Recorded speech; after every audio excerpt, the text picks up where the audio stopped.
Friends, मैं प्रेम sir बहुत बहुत वेलकम करता हूँ हमारे यूट्यूब चैनल कॉमर्स एकेडमी में। तो फ्रेंड्स, जैसे हमने प्रीवियस पार्ट में आपको ब्रांच अकाउंट का इंट्रोडक्शन दिया कि ब्रांचेस किसे कहते हैं, ब्रांचेस की definition section 29 of companies act 1956 में क्या दी गई है, साथ ही साथ इसका क्लासिफिकेशन और क्लासिफिकेशन के साथ साथ मैथड्स के बारे में जाना। तो आज हम फर्स्ट मेथड स्टार्ट करेंगे ब्रांच अकाउंट में। ये branch account CA intermediate, BCom programme, BCom honours और अदर प्रोफेशनल कोर्सेज के लिए है, तो सभी के लिए इक्वली एप्लीकेबल है। आप इसे ध्यान से समझें। आज फर्स्ट मेथड करेंगे जिसका नाम है debtors method.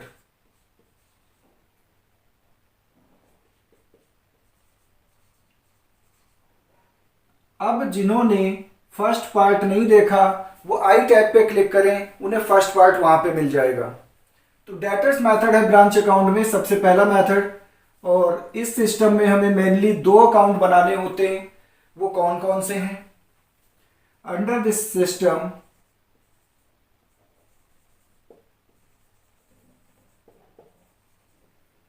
Following two accounts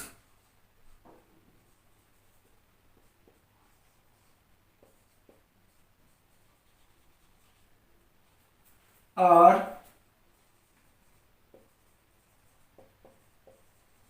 mainly prepared। Mainly prepared का मतलब है कि और भी हम अकाउंट्स बना सकते हैं, बट दो अकाउंट हमारे लिए जरूरी होते हैं जिन्हें बनाना इस मेथड में कंपलसरी है। कंपलसरी का मतलब कि हमें वो दोनों अकाउंट बनाए बिना हम क्वेश्चन कंप्लीट नहीं कर पाते। इनके साथ अदर लेजर अकाउंट भी बोले जाते हैं कि स्टॉक रिजर्व अकाउंट बनाइए, goods and to branch account बनाइए। तो वो जरूरी नहीं है, बट मेन दो अकाउंट जो हैं वो एक तो है आपका फर्स्ट ब्रांच अकाउंट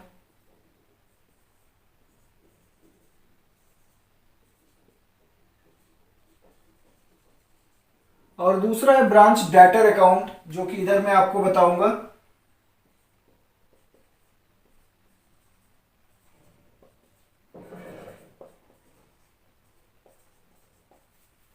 तो पहले सीखते हैं कि कैसे हमें ब्रांच अकाउंट बनाना है। ये अकाउंटिंग कौन करता है? सबसे पहले ये समझना जरूरी है कि अकाउंटिंग करता कौन है। ब्रांच करती है हेड ऑफिस, तो ऑलवेज हेड ऑफिस ही अपनी सभी ब्रांचेस के लिए अकाउंटिंग करती है।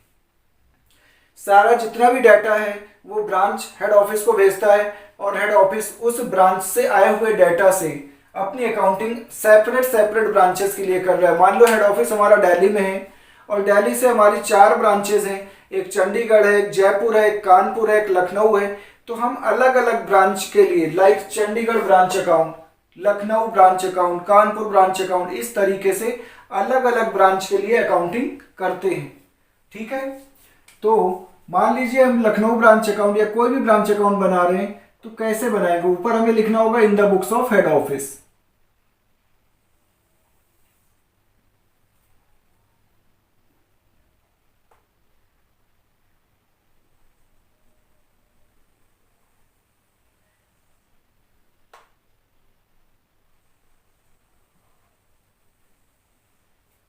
बहुत ही सिंपल चैप्टर है, बस लास्ट तक इसे ध्यान से देखना है। अगर आप पूरे फुल अटेंशन के साथ इसे देखेंगे तो आपको ये चैप्टर खेल खेल में समझ आ जाएगा।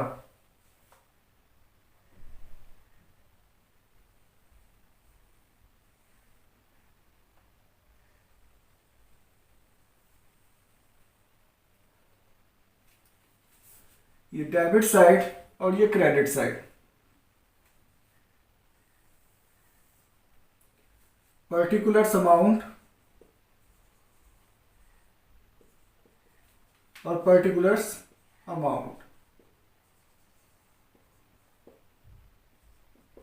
अब स्टार्टिंग करते हैं कि हमारे पास, क्योंकि अकाउंटिंग कौन कर रहा है? Head office.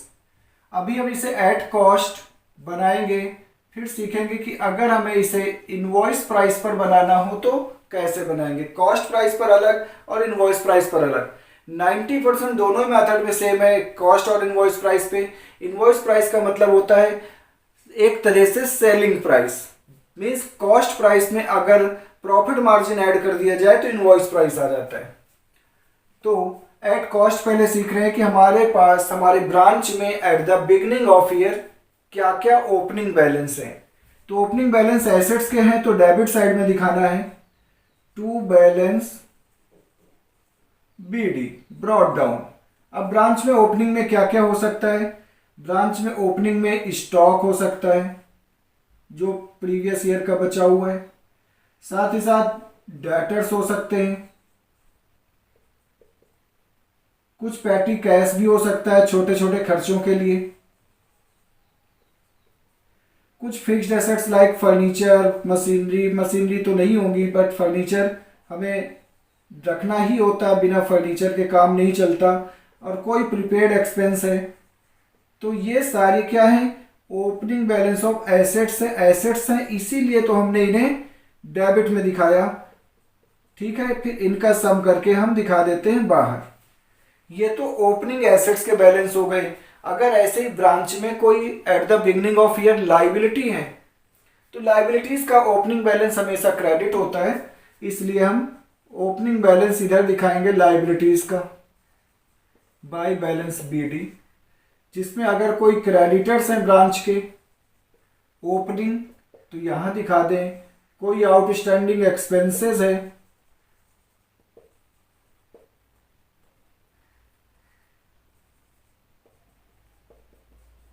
तो इनका ओपनिंग बैलेंस क्रेडिट में दिखा दें। अब ये तो बात हुई ओपनिंग बैलेंस की कि ब्रांच में क्या क्या ओपनिंग बैलेंस है। अब जो स्टॉक है यहाँ पर ब्रांच में, ये पूरे साल तो ब्रांच में चलने वाला नहीं है, कुछ ही टाइम में फिनिश हो जाएगा।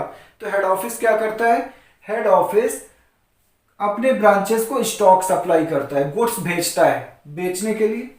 तो जब माल भेजा जाएगा ब्रांच में तो ब्रांच का स्टॉक बढ़ जाएगा, डेबिट में इसलिए दिखाएंगे स्टॉक को बढ़ाने के लिए। यहां लिखेंगे to goods and to branch,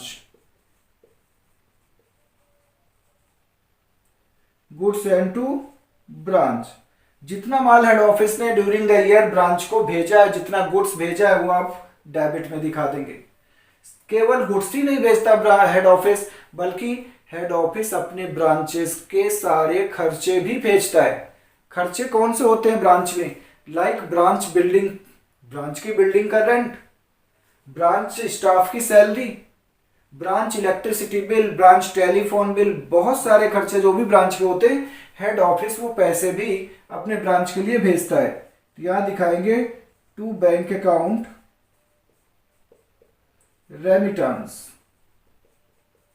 remittances means भेजना।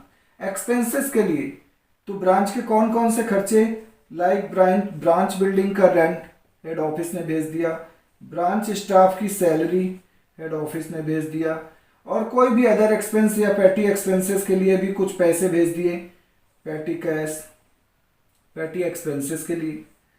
तो ये वो बैलेंस है जो हेड ऑफिस ने अपने ब्रांच के खर्चों को पे करने के लिए भेजा है।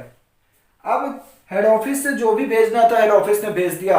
अब ब्रांच का काम स्टार्ट होता है। ब्रांच को क्या करना है, माल बेचना है, और जो भी कैश कलेक्शन हो वो हेड ऑफिस अकाउंट में डिपॉजिट करना है, आइदर ऑन रेगुलर बेसिस और इंटरिम बेसिस। रेगुलर बेसिस का मतलब हुआ कि जितनी पूरे दिन की सेल हुई इवनिंग में हेड ऑफिस के बैंक अकाउंट में हमने डिपॉजिट करा दिया। तो जब भी ब्रांच पैसे हेड ऑफिस को भेजेगा उसे क्रेडिट साइड में दिखाएंगे बाय बैंक अकाउंट डैश करके रेमिटेंसेस, रेमिटेंसेस मीन्स भेजना। तो ब्रांच कौन कौन से पैसे हेड ऑफिस में भेजेगा, एक तो जितना भी कैश सेल हुआ है, जितना भी ब्रांच ने कैश सेल किया है वो पैसे भेजने, साथ ही साथ ड्यूरिंग द ईयर डेटर से जितना कलेक्शन हुआ है, डेटर से जो पैसा आया ब्रांच में उस पैसे पर किसका राइट बनता है, हेड ऑफिस का। तो कलेक्शन फ्रॉम डेटर्स,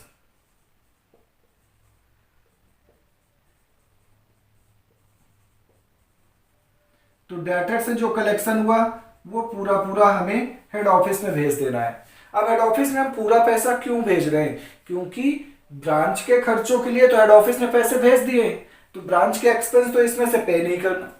बट कभी कोई अचानक हमें कोई एसेट्स पे मीन्स कोई छोटी मोटी एसेट्स खरीदनी पड़ी या कोई ऑर्डिनरी एक्सपेंस पे करना पड़ा तो हम पे कर सकते हैं, जिसकी डिटेल हमें हेड ऑफिस को देना होगा।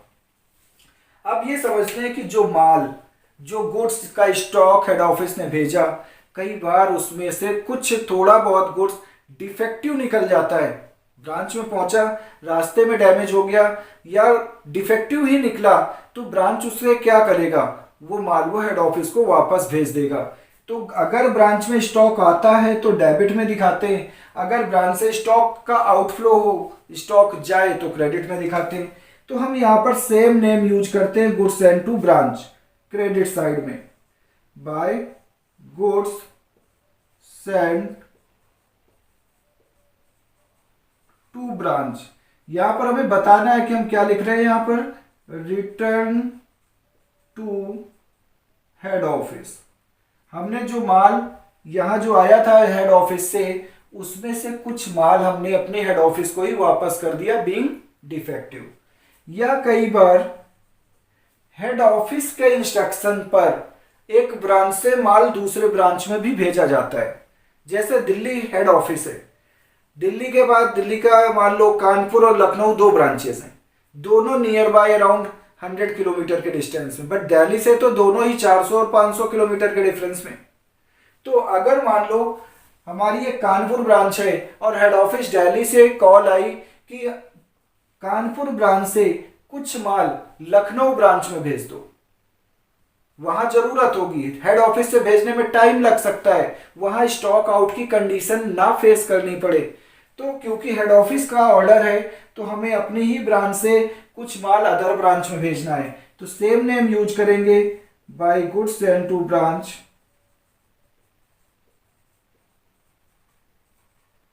डैश करके ट्रांसफर टू अदर ब्रांच। तो ये काम हम हेड ऑफिस के इंस्ट्रक्शन पर ही अदर ब्रांच में भी भेज। तो हमने हेड ऑफिस के इंस्ट्रक्शन पर माल अदर ब्रांचेस को भेज दिया। और ब्रांच में माल कैसे घट सकता है, जैसे कोई एबनॉर्मल लॉस हो जाए, एबनॉर्मल लॉस ऑफ गुड्स कैसे हो सकता है, like loss by fire, loss by theft, वो एबनॉर्मल लॉस ऑफ गुड्स जो कि यहाँ पर नॉर्मली आपको इस डेटर मेथड में नहीं मिलेगा, और स्टॉक एंड डेटर मेथड में लगभग हर क्वेश्चन में मिलता है। और इसके साथ अब कोई भी हमारे पास क्लोजिंग बैलेंस बचा है, क्लोजिंग बैलेंस किसका, जैसे एसेट्स का ओपनिंग बैलेंस, जिन भी एसेट्स का ओपनिंग बैलेंस है नॉर्मली इनका क्लोजिंग बैलेंस भी हमारे पास होगा, तो वो हमें क्रेडिट साइड में रिकॉर्ड करना है। किसका किसका, स्टॉक है, डेटर्स है, डेटर्स का क्लोजिंग बैलेंस डेटर अकाउंट से आएगा, और पैटी एक्सपेंसेस का जो भी हमारे पास कैश बचा है, बैलेंस बचा है, वो दिखाना है, और ऐसे ही फिक्स्ड एसेट्स का है बैलेंस। अब आपको ये समझना है कि ये अकाउंट, ब्रांच अकाउंट में हम कोई डेप्रिसिएशन सेपरेटली नहीं दिखाते, बल्कि ओपनिंग वैल्यू में से जो भी डेप्रिसिएशन ड्यूरिंग द ईयर लगा, वो डेप्रिसिएशन लेस करके नेट वैल्यू हम यहाँ दिखाते हैं। वो डेप्रिसिएशन सेपरेटली इस ब्रांच अकाउंट में नहीं आता। इसके बाद क्रेडिट साइड का नॉर्मली टोटल ज़्यादा होगा तो टोटल कर लेंगे, डेबिट में लाएंगे, और अब जैसे ओपनिंग लाइबिलिटी का बैलेंस, अगर ऐसे ही कोई क्लोजिंग लाइबिलिटी है तो बैलेंस सीडी में हम दिखा देंगे बाय बैलेंस सीडी। लाइक कोई क्लोजिंग क्रेडिटर है ब्रांच के तो वो हम दिखा देंगे, और फिर अब जो बैलेंस निकलेगा उसे नाम देंगे general profit and loss account, general profit and loss account. ये general profit and loss account हम बनाते हैं क्योंकि हमारे पास मल्टीपल ब्रांचेस हैं, तो सभी ब्रांचेस से आने वाला निकलने वाला प्रॉफिट जनरल है, फिर हम हेड ऑफिस की बुक में हेड ऑफिस का प्रॉफिट एंड लॉस अकाउंट बनाएंगे। तो ये आपका नेट प्रॉफिट आया इधर, तो इसे हमने बैलेंसिंग फिगर है ये, अगर बैलेंस क्रेडिट में आए तो उसे लॉस मान लेंगे। अब समझते हैं कि ब्रांच डेटर अकाउंट कैसे बनाना है। ब्रांच डेटर भी क्या है, ब्रांच के लिए एसेट्स है, और एसेट्स का कोई भी एसेट्स का अकाउंट हो उसे एक जैसे ही बनाना होता है। देखिए बहुत ही इजी है ब्रांच डेटर अकाउंट बनाना। यहां पर हम पर्टिकुलर्स और अमाउंट ही लिखेंगे, particulars amount and particulars amount. ये डेबिट साइड है और ये क्रेडिट साइड है। अब नेचर समझना है कि एसेट्स है तो कोई भी एसेट्स हो, एसेट्स डेबिट करने से बढ़ती है और क्रेडिट करने से घटती है। डेटर एक एसेट्स है और कोई भी एसेट्स हो, एसेट्स का ओपनिंग बैलेंस कहाँ दिखाया जाता है? डेबिट साइड में। तो इसलिए हम डेटर का ओपनिंग बैलेंस डेबिट में दिखाएंगे। कहाँ से आया? ये हमारे पास जो डेटर का यहाँ पे बैलेंस ओपनिंग, उसे हमने यहाँ दिखा दिया। इसके बाद क्लोजिंग बैलेंस क्रेडिट में आ जाएगा। अब समझना है डेटर कौन है। डेटर वो पर्सन है जिनको हमने उधार माल बेचा है या हमने कोई लोन या एडवांसेस दिया हुआ है, तो हमें इनसे पैसे लेने हैं। तो ये डेटर घटेंगे कैसे? क्रेडिट करने से। और क्या रीजन है घटने का? कि अगर डेटर से हमें पैसे मिल जाएं, कलेक्शन हो जाए डेटर से, तो हमारे डेटर घट जाएंगे। डेटर को घटाने के लिए क्रेडिट में दिखाएंगे डेटर से पैसे आ गए, या डेटर ने माल वापस कर दिया हमने उन्हें जो बेचा था, तो इसलिए डेटर्स को घटा देंगे क्रेडिट में बाय सेल्स रिटर्न लिखकर। और डेटर कैसे घट सकते हैं? डेटर को हमने डिस्काउंट अलाउ कर दिया तो डेटर घट जाएंगे। अब ये चीजें हम क्रेडिट में क्यों दिखा रहे हैं? क्योंकि इन सभी ट्रांजैक्शन से हमारे डेटर घटेंगे। और डेटर कैसे घट सकते हैं? डेटर्स पर हमने बिल्स रिसीवेबल लिख दिया और उन्होंने उसे एक्सेप्ट करके हमें दे दिया, तो बिल्स रिसीवेबल एक्सेप्टेड से भी डेटर घट जाते हैं। और एक मेन रीजन है डेटर घटने का कि अगर डेटर्स ने हमारे पैसे मार लिए, डेटर ने पैसे नहीं दिए, वो भाग गया, तो वो बैड डेट्स की वजह से भी हमारे डेटर घट जाते हैं। और फिर लास्ट में हमारे डेटर्स का क्लोजिंग बैलेंस आ जाएगा, बैलेंस सीडी। नॉर्मली इतनी चीजें आती हैं क्रेडिट में जिनसे डेटर घटते हैं। डेटर को बढ़ाने के लिए डेबिट में दिखाते हैं। अब डेटर बढ़ेंगे कैसे? अगर डेटर ने हमें कोई चेक से पेमेंट किया था और वो चेक डिसऑनर्ड हो गया, तो डेटर फिर से बढ़ जाएंगे। हम डेटर्स को फिर से कहेंगे भाई हमारा पेमेंट करो और अपना चेक लो। या डेटर ने हमें बिल एक्सेप्ट करके दिया था, वो बिल डिसऑनर हो गया, तो डेटर्स बढ़ जाएंगे। और डेटर कैसे बढ़ सकते हैं? अगर डेटर को हम और क्रेडिट सेल कर दें और उधार माल बेच दें, तो डेटर हमारे बढ़ जाएंगे। तो क्रेडिट सेल्स यहां पर दिखाएंगे। और नॉर्मली ये क्रेडिट सेल अगर क्वेश्चन में नहीं दे रखा तो क्या होगा? ये बैलेंसिंग फिगर के रूप में निकलेगा। और अगर दे रखा है तो क्लोजिंग बैलेंस हमारा बैलेंसिंग फिगर के रूप में निकलेगा, या फिर कलेक्शन फ्रॉम डेटर, जो कि हमें यहां दिखाना है। तो डेटर अकाउंट बनाने का पर्पस क्या है? क्योंकि डेटर से रिलेटेड एक इन्फॉर्मेशन यहाँ पर आ रही है कलेक्शन फ्रॉम डेटर, दूसरा यहाँ पर आ रही है क्लोजिंग डेटर, या तीसरा ओपनिंग डेटर। इन तीन बैलेंस को जानने के लिए हमें डेटर अकाउंट बनाना पड़ता है। तो ये तो हुआ हमारा डेटर मेथड में ब्रांच अकाउंट और ब्रांच डेटर अकाउंट का फॉर्मेट, ठीक है। और सेकंड पार्ट अब जो अब इसका हम लेकर आएंगे, उसमें आपको एक प्रॉपर क्वेश्चन, प्रैक्टिकल क्वेश्चन करके दिखाएंगे ताकि आपकी कॉन्सेप्ट और भी ज्यादा क्लियर हो जाए। और अगर अभी तक आपने हमारा चैनल सब्सक्राइब नहीं किया तो सब्सक्राइब कर दें और बेल आइकन प्रेस कर दें, उसमें ऑल ऑप्शन को क्लिक करें ताकि आपको टाइम टाइम पर सारी वीडियोस की नोटिफिकेशन आपको मिलती रहे। अपने फ्रेंड्स में शेयर करें। और जो भी अगर आपको कोई डाउट है, कोई कमेंट है, कोई भी डाउट है, तो आप मुझे कमेंट में मेंशन करें, या मेरा नंबर भी मेंशन किया गया है तो आप उस नंबर पर व्हाट्सएप कर सकते हैं अपनी जो भी प्रॉब्लम्स हैं, ठीक है।